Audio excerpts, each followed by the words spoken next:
ndabaramukije uni Madame Joa imuhira media ndaramukije abarundi mwese aho muri mu mpera zine z'isi ndaramukije abantu bose bo muri East Africa cyangwa bo kwisi yose bumva ururimi rw'ikirundi uyu ni Madame Joa imuhira media mwongeye gusubira guhura umwe ababwira amakuru y'aba diaspora imibereho yabo ya misi yose uburyo biteza imbere mu bihugu barimo n'uburyo bateza imbere igihugu c'amavukiro.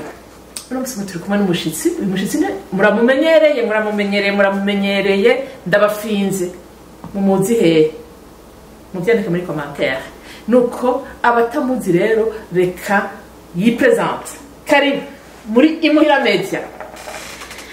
Murakoze cyane Madame Jo jewe bose baranzi ndi Madame Godebert bakanyita Berta nkabanzwi mu bintu byo kwiteza imbere muri NCDP tujanye n'uburimyi n'ubworozi nkaba kandi jewe narize ibintu bijanye na social worker ibintu by'imibereho y'abantu amakulture y'abantu nkabanzi kandi no gutamba by'ikirundi byacu. Urakoze cyane Madame Jo.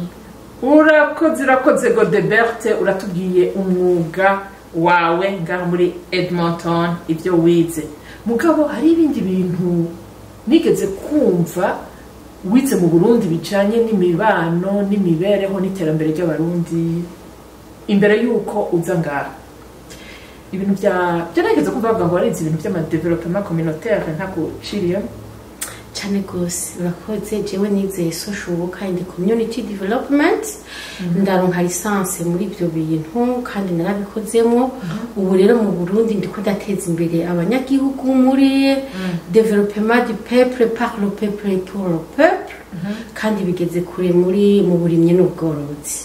Urakoze cyane. Développement du peuple par le peuple et pour le peuple. Et pour le peuple.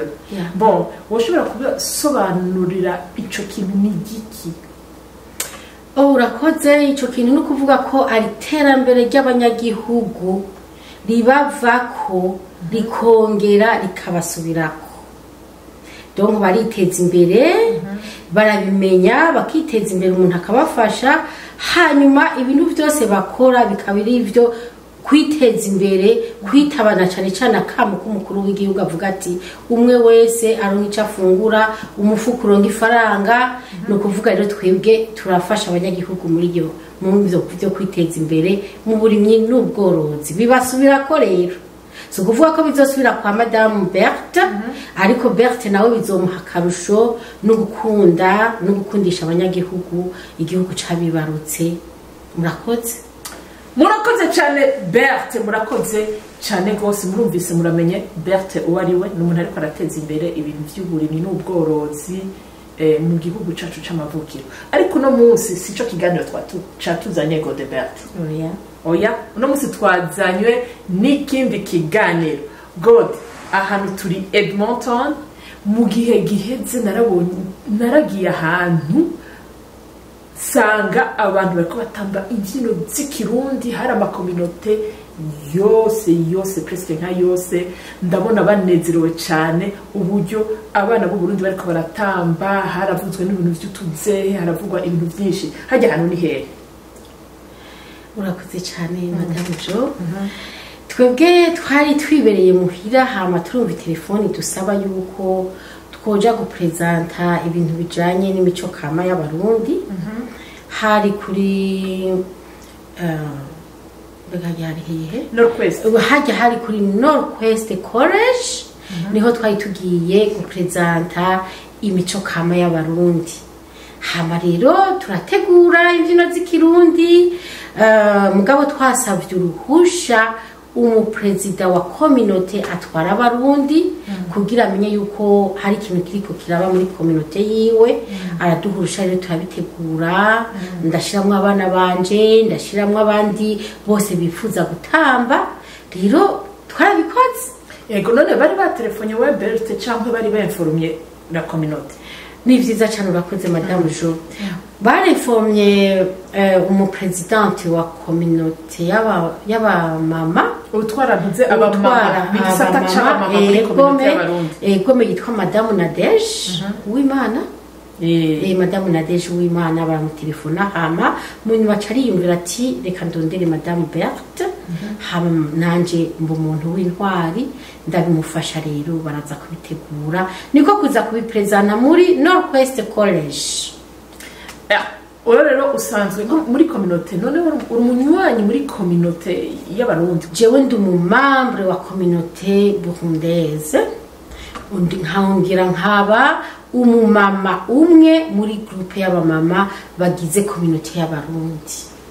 Ego rero bagutumiye nk'umumambre bisanzwe wa communauté y'abarundi kubera basanzwe bazi yuko wewe urafise ikintu c'ingabire mu bintu vy'imico kama mu gutamba n'izindi ngabire zitandukanye zijanye n'akaranga k'Uburundi. Cyane gose barazi ko mfise izo ngabire zo gutamba, barazi ko mfise ingabire nyinshi yo kwiga n'abantu kuko nize social worker nivyo nizemwo no kuvuga rero gutamba jewe si ibintu byo kwingingwa ndabizi kuva nkiri umunyeshure nahora ntwara groupe de danseuses muri lycée aho nize twaratamba narayitwaye hanyuma nshitse ngaha urabona udukorwa twishi abamama dutwagwa natwo niho cyo gituma naciye ndavyigisha n'abana banje bakiga gutamba kandi bakabikunda.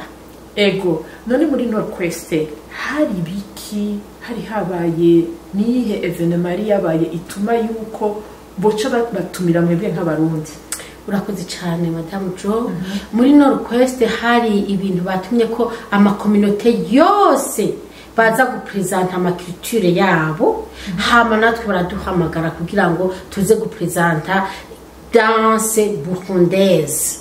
Donc abantu benshi baraje bari barakoraniye barapresenta ama danse yabo barapresenta ama culture yabo nukuri byari biryoshe natwe turapresenta danse burundaise barayikunze baguma baza bakutubwira ati twicare twifotoze duhagarare twifotoze kuko barakunze amakritiri yacu baravuze ngo indirimbo z'abarundi naho twoburi kurazitamba uzivyina iyo bariko baraziririmba zirakuruhura ku mutima kandi batumva ivyo turiko turavuga mugabo umuziki bayipreza nabo uraruhura imitima ya benshi.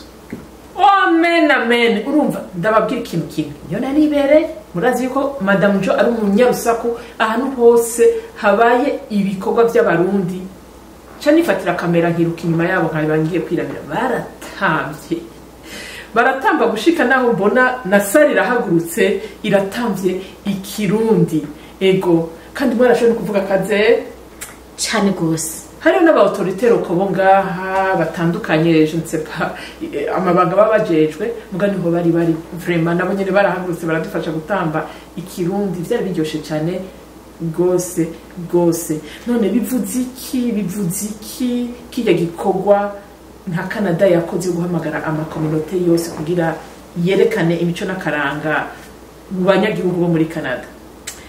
Urakoze cyane Madame Jo.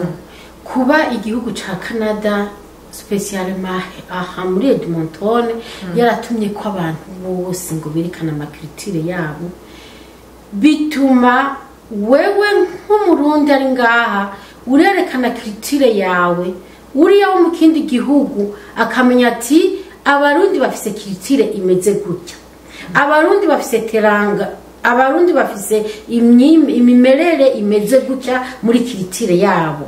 Nukuvuga ko biryoshe ubugiye kurahura ahandi twebwe twarerekanye ivyacu natwe nk'abarundi twararahuye ivyabo kandi byari biryoshe cyane ku buryo baca bavuga bati hajya karanga kabo bameze gutya akandi karanga kabo hariya bameze gutya ibi nibi biraryoshe gusumba bijya.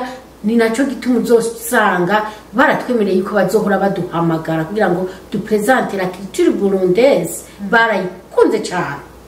Donc ni nk'ihiganwa ryabaye muga abantu benshi tukaza turamenyana mu vyo bagira. Hariyo abarundi benshi bafise impano zitandukanye bo imbere yuko baza no muri kino gihugu kiduhaye indaro izo mpano zabo barazikoresha mu gihugu cacu. Yego none wewe wibaza ni kubera iki izo mpano ubu atariko barazikoresha intambamyi niyi? urakoze cyane madamu Jo kubaza icyo kibazo. Ibyo bintu nivyo natwe turiko turiga muri community y'abarundi. Kimwe gusa womenya nuko umuntu yaje afise impano mu Burundi muri iki na kiriya agashika ngaha muri Canada ntabandanye kugikora. Icambere nuko abura ro materiel ngaha anye muri Canada kugira abandanye akora ivyiwe. Tuvuge nk'abantu bamenyereye gutamba nk'ingoma ngaha muri Alberta kugira ngo ushikane nk'ingoma turiko turacika. Cyo ni kibazo turiko turiga kugira ngo aba bajene cyangwa abandi bantu bari bazi kuvuza kabisa umurisho w'ingoma babandanye bawukoresha bawutambe bawerekane ahandi hose mu makungu. Nk'abahora batamba les danses traditionnelles nyene nk'intambo z'ikirundi hari ibintu byinshi babura kugira ngo bashobore kuvyerekana. Rero mu Burundi bwacu yaba twoshoboye kuronka abambassadeur n'abambassadrice bashobora kubituzanira hano nukuri igihugu ca Canada cyo hindutse Uburundi 2. Uburundi 2 no kuvuga Uburundi tuzokwerekanamo la culture yacu y'abarundi tukayerekana muri Canada. Iyo rero ni manque du matériel.